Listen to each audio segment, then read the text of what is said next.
ભગવાન શ્રીકૃષ્ણ કહે છે, ગાય સમસ્ત સંસારની માતા છે. ગાય દિવ્ય પ્રાણી છે. જે પણ ઘરમાં ગાય હોય છે એ ઘરના બધા જ વાસ્તુદોષ સમાપ્ત થતાં તમને જોવા મળે છે.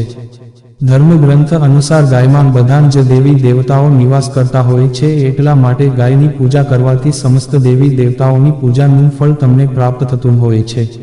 ગાયની ઉપર બધા જ નક્ષત્રોનો પ્રભાવ પડતો હોય છે. ગાયના કરોડરજ્જુ અથવા તો હાડકાની અંદર સૂર્યકેતુની નાડી હોય છે, જે સૂર્યના કિરણોથી રક્તમાં સર્વચાર બને છે અને તે જે કિરણોનું વધુ તેજ ગાયના દૂધમાં આવે છે, જે મનુષ્ય માટે અમૃત સમાન હોય છે, અને તેજ કિરણોથી ગાયના દૂધનો રંગ થોડો પીળો પડતો હોય છે.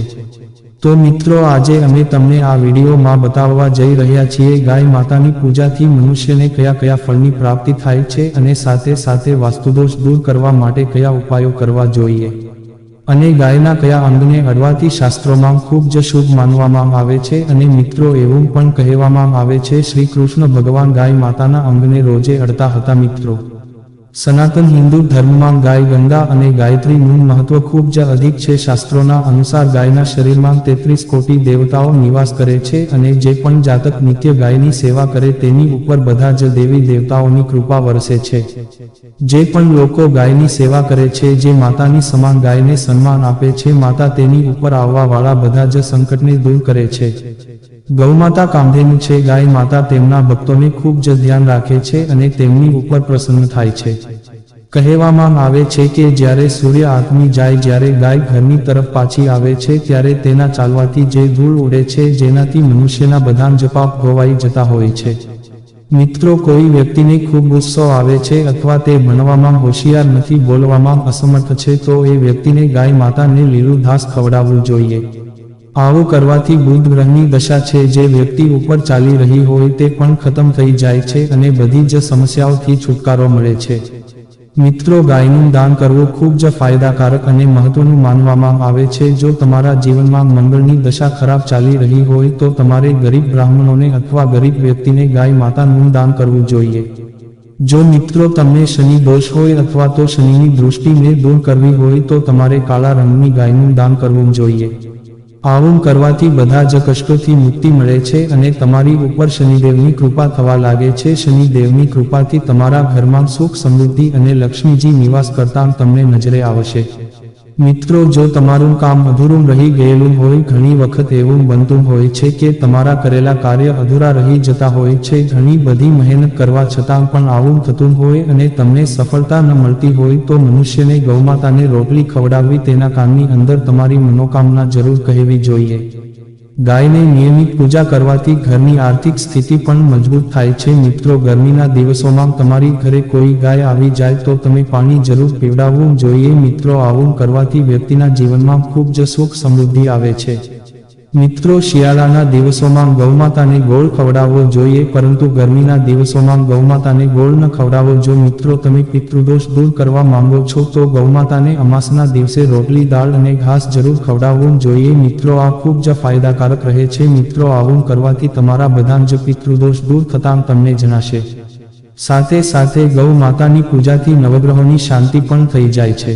મિત્રો, કોઈ પણ મહિલા ઘરે કામ કરતી હોય અને તેના છોકરાઓ તેને હેરાન કરે, અથવા તો તમારા છોકરાઓ તમારું કહેવાનું માનતા ન હોય અને હંમેશા તોફાન કરતા હોય, અથવા તો તેનો સ્વભાવ ગુસ્સાવાળો હોય, વાત ઉપર ગુસ્સો આવી જતો હોય, તો તમારા ઘરે ગાય આવે એ ગાયને તમારા બાળકના હાથે ભોજન કરાવવું જોઈએ.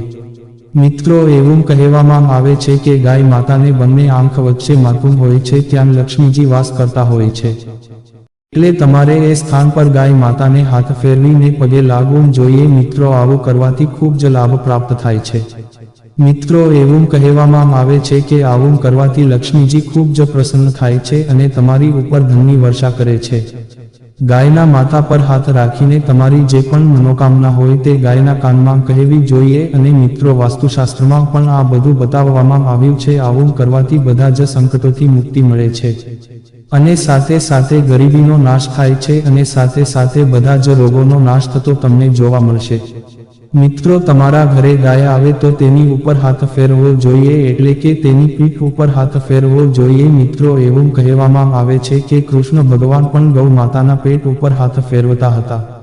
મિત્રો, જે ઘરની અંદર ગૌમાતા હોય તે ઘરની અંદર દરિદ્રતા નથી આવતી, હંમેશા દેવીનો વાસ બની રહે છે. મિત્રો, સૌથી વધારે ખાસ ધ્યાન રાખવાનું છે તમારા ઘરમાં રસોઈ બનતી હોય એટલે કે જ્યારે સવારે તમારે રસોઈ બને એટલે તમારે ગૌમાતાની એક રોટલી કાઢી દેવી જોઈએ અને ગૌમાતાને ખવડાવી દેવી જોઈએ.